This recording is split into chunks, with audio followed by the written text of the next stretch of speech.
A new set drops, and within 48 hours there is one card that separates from the pack.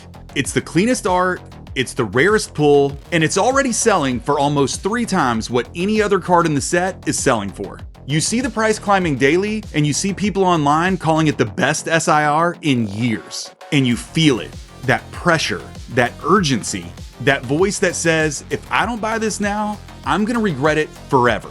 So you buy it at $480, at $720, or even $1,100. Because everyone is saying it's the next big card, right?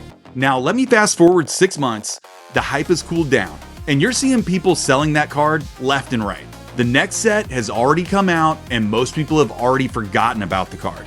And now the card is selling for $350, but you tell yourself you're different because you're someone who holds long term. This pattern happens constantly in Pokemon investing, and almost nobody talks about it honestly.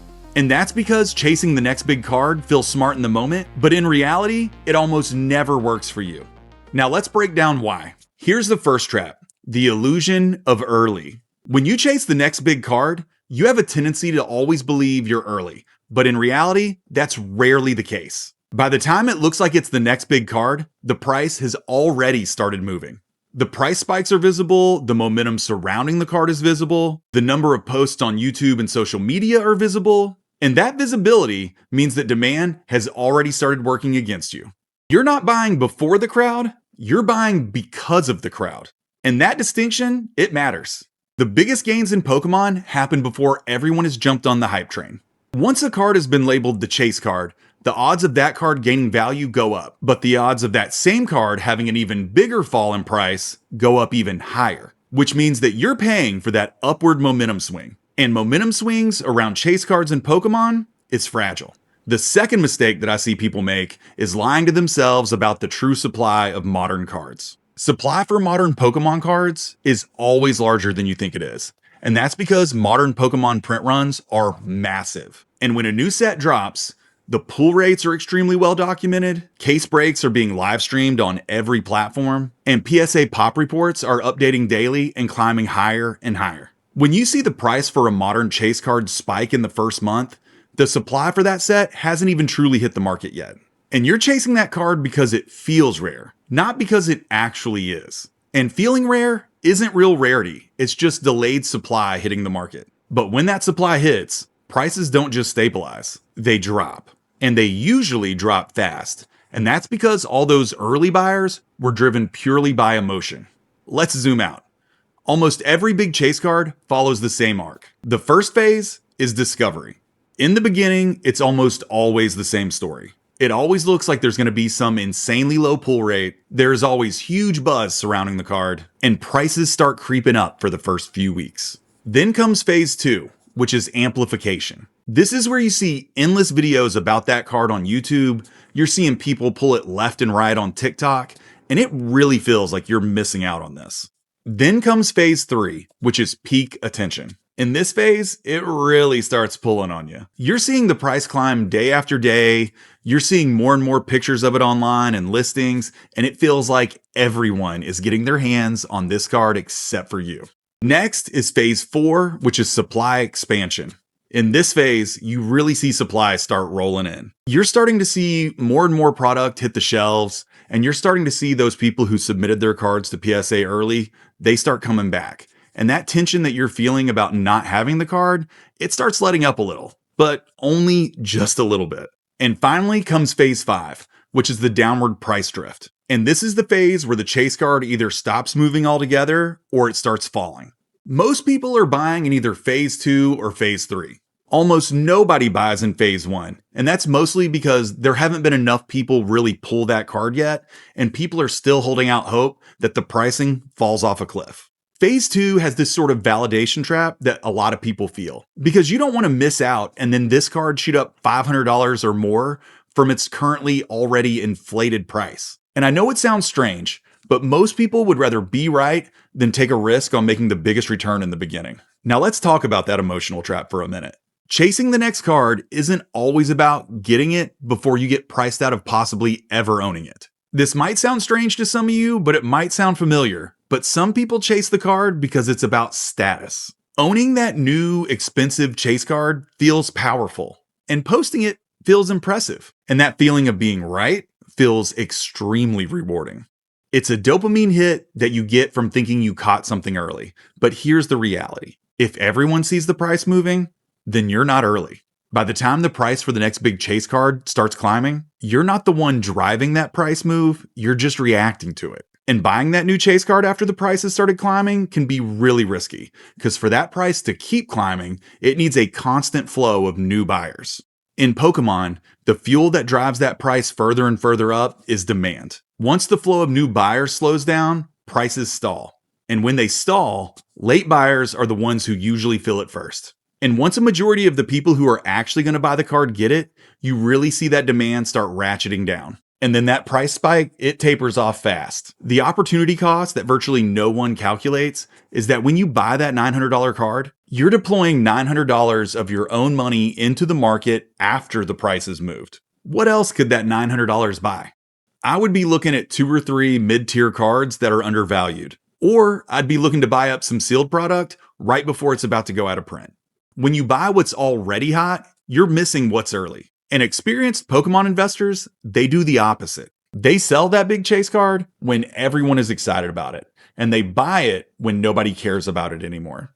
And emotionally, that feels completely wrong, but over time, it works way more often. Another thing I should mention is that the graded pop growth for modern Pokemon cards is absolutely ruthless.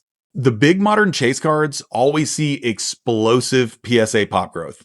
If a new chase card has 300 PSA 10s in month 1, that looks rare. But in 6 months, there could be 2,400 PSA 10s of that card. That's an 8x supply increase in a 10. And yet, most big chase cards, their price gets set early on by how rare it looks, without ever taking into consideration how much supply is about to hit the market. So don't ignore what is possibly in the graded pipeline at PSA, because it could be huge. And PSA's grading pipeline can destroy card values whenever it eventually catches up. Unless print runs are truly constrained, which modern sets rarely are, population growth of PSA 10s, it'll eventually pressure the price. This leads us to the next topic that I want to talk about, which is survivorship bias and how it warps perception. Because a lot of you are going to ask or be in the comments saying, what about all the big chase cards that just kept going up in price? Yes, there are going to be a few exceptions. A few cards will fall outside of the framework that I'm giving you. But here's the problem.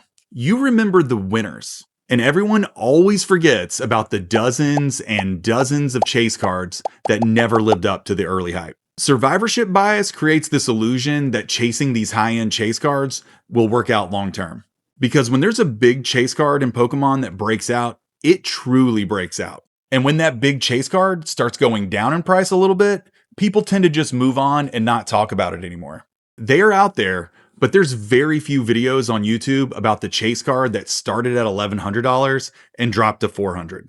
But that scenario is far more likely than a card quadrupling or even tripling within the first several years of it being released. Big chase cards, they have the smallest amount of buyers when they're at their peak price. Those few cards that do get sold in the early stages, they really set the tone for the card. But luckily and unluckily, modern print runs are so massive that it's unlikely that there's going to be a lot of sales at those early inflated prices. And if you've been around the hobby for a few years and you've been paying attention, you see it all the time. And if you're one of the people that's trying to sell that card after the momentum has cooled down, then you're competing with all kinds of sellers who did the exact same thing. And that's whenever all the undercutting begins and the price really starts to drop. And the price dropping and all those selling fees really starts hurting if you're someone who bought in at peak pricing.